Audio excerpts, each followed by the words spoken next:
સામ્યવાદીઓને ભક્તિની પરિભાષા પાંડુરંગ શાસ્ત્રીએ સમજાવી. આપણી વૈદિક સંસ્કૃતિ અને ભગવદ્ ગીતાના વિચારો પ્રભાવીપણે એમની સામે માંડ્યા. પરંતુ સામ્યવાદીઓ કોઈ પણ ભોગે પોતાના કક્કાને સાચો ઠેરવવાનો પ્રયત્ન કરીએ જતા હતા. એના ભાગરૂપે જાવડેકરે કહ્યું, શાસ્ત્રીજી, તમારો મત સાંભળીને હું તો એમ જ કહીશ કે તમે સનાતની છો, પરંપરાવાદી છો. ખરું ને? બિલકુલ નહીં. તમે કંઈક ખોટી કલ્પનાઓ કરી બેઠા છો. અમારું સનાતન તત્વજ્ઞાન, તેમાં પણ ગીતાનું તત્વજ્ઞાન પ્રવાહી છે. 5000 વર્ષો પહેલાં કહેવાયેલું એ અગાધ તત્વજ્ઞાન આજે પણ ઉપયોગી છે. અમારા પુરાણો જડ નથી, ચેતનામય છે. તેમાંથી નિત્ય નવી વિચારધારા સતત વહ્યા કરે છે. જ્યારે તમારું જુઓ, 18મા સૈકામાં વૈજ્ઞાનિકોએ કહેલા અને તે સમયની પરિસ્થિતિને આધારે લખેલા ગ્રંથોને તમે વળગી રહ્યા છો. 20મી સદી અને તે સદીના વૈજ્ઞાનિકોએ 18મી સદીનો જડવાદ દાટી દીધો છે, છતાં તમે તેને છોડવા તૈયાર નથી. તેથી ખરેખર તો તમે જ પાક્કા પરંપરાવાદી છો.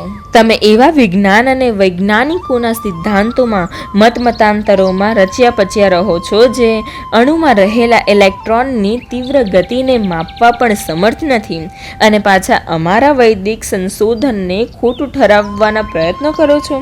કાપ્સે તેમનો મત રાખતા કહ્યું, અમે જાતિભેદમાં માનતા નથી, વર્ણભેદને પણ માનતા નથી. સર્વને સમાન તક મળે, સૌને અન્ન, વસ્ત્ર અને રહેઠાણ મળે, તેનો અમે વિચાર કરીએ છીએ. કામદાર વર્ગનું શોષણ ઓછું કરીને અને મૂડીવાદીઓનું વર્ચસ્વ ખતમ કરીને બધાને સમાન સ્તરે લાવવાનો અમારો પ્રયત્ન છે. રશિયા તેનું ઉત્તમ ઉદાહરણ છે. તમારું કહેવું મને માન્ય છે, કાપ્સે. રશિયામાં લેનિન અને સ્ટેલિને ખરેખર મોટું કાર્ય કર્યું છે. મેં તમને પહેલાં પણ કહ્યું હતું અને આજે ફરી કહું છું કે જેટલા મને શ્રી કૃષ્ણ પ્રિય છે તેટલા જ લેનિન પ્રિય છે. તેમના ઉત્તમ તત્વો મને પણ ગમે છે, પરંતુ રશિયાને આજે પણ ભવિષ્યની ચિંતા છે, કેમ કે તમારો પાયો જ અસ્થિર છે. સામ્યવાદીઓ વ્યક્તિની આકાંક્ષા કે મનની સંવેદનાનો વિચાર જ કરતા નથી. તેઓ એટલું જ કહે છે, ચિંતા કરતા નહીં, બધાને ખાવા પીવાનું મળશે, આખરે બધાનું કલ્યાણ થશે. તેઓ સંપત્તિની સમાન વહેંચણી કરીને રામ રાજ્યનો આદર્શ સિદ્ધ કરવા માંગે છે. આંખો હોવા છતાં આંધળા બની રહ્યા છે. તેમને એ સમજાતું જ નથી કે માણસને ફક્ત અન્ન વસ્ત્રની જ ગરજ નથી હોતી, પોતાના આત્મિક ઉદ્ધારની પણ ગરજ હોય છે. પ્રારંભિક કાળમાં તો સામ્યવાદીઓ સ્ત્રીને પણ સામુદાયિક સંપત્તિ માનતા હતા.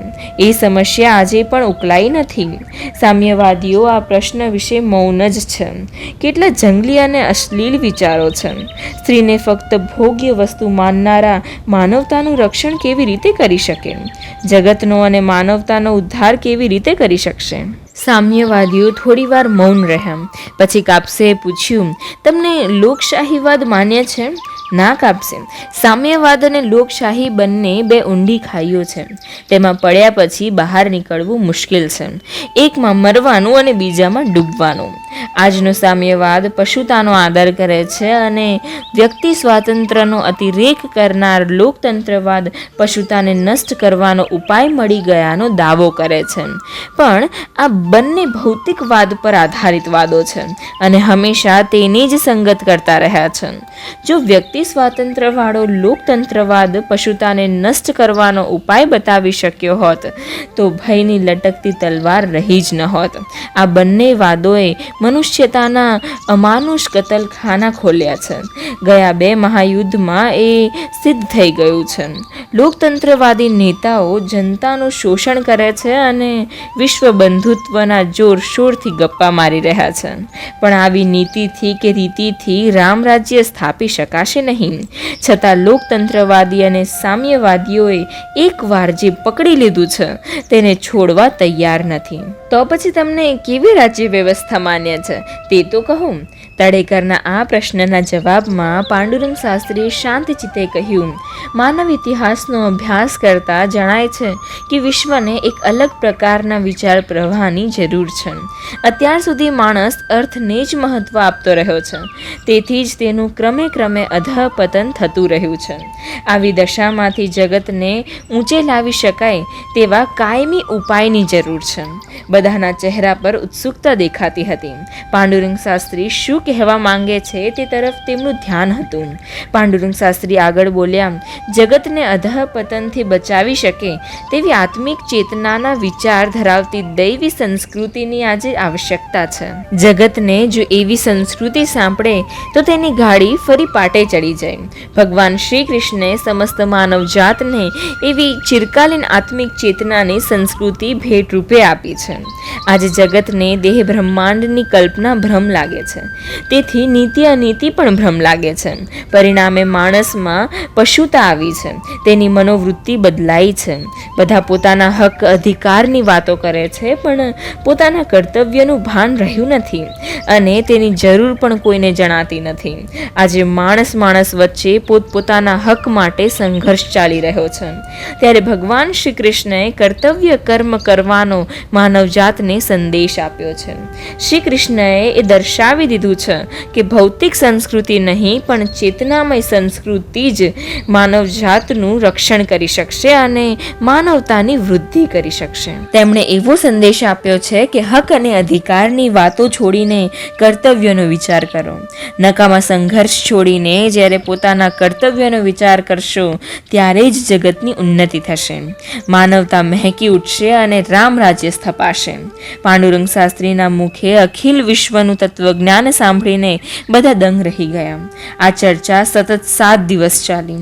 તેમાં જુદા જુદા વિષયો પર ભરપૂર વિચાર મંથન થયું.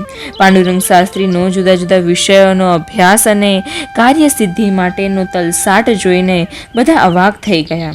કેમ કે એ 7 દિવસની ચર્ચામાં તેમણે વેદાંત, પુરાણો, ઉપનિષદ, ગીતા, તત્વજ્ઞાન, સંત મહાત્માઓના વિચારો ઉપરાંત Plutarch, Pythagoras, Buddha, Plato, Socrates, Aristotle, ઈસુ ખ્રિસ્ત, Freud, Muhammad, Shakespeare, Marx, Lenin, Russell, Hegel, Martin Luther, H.G. Wells જેવા કેટલાય તત્વવેત્તાઓના વિચારો દાખલા ટાંકીને માંડ્યા હતા. તેમના પ્રગાઢ જ્ઞાન સામે સામ્યવાદીઓ ઝાંખા પડી ગયા હતા. તેમને કેટલા નવા વિચારો જાણવા મળ્યા. પાંડુરંગ શાસ્ત્રીના અનન્ય બુદ્ધિ વૈભવ સામે નતમસ્તક થવા સિવાય તેમની પાસે બીજો કોઈ માર્ગ રહ્યો નહોતો. ચિરકાલીન આત્મિક ચેતનાના વિચાર ધરાવતી દૈવી સંસ્કૃતિ સ્થપાશે તો દુનિયાની ગાડી ફરીથી પાટે ચડશે. એવા પાંડુરંગ શાસ્ત્રીના વિચાર પર રણદીવે એક છેલ્લો પ્રશ્ન પૂછ્યો.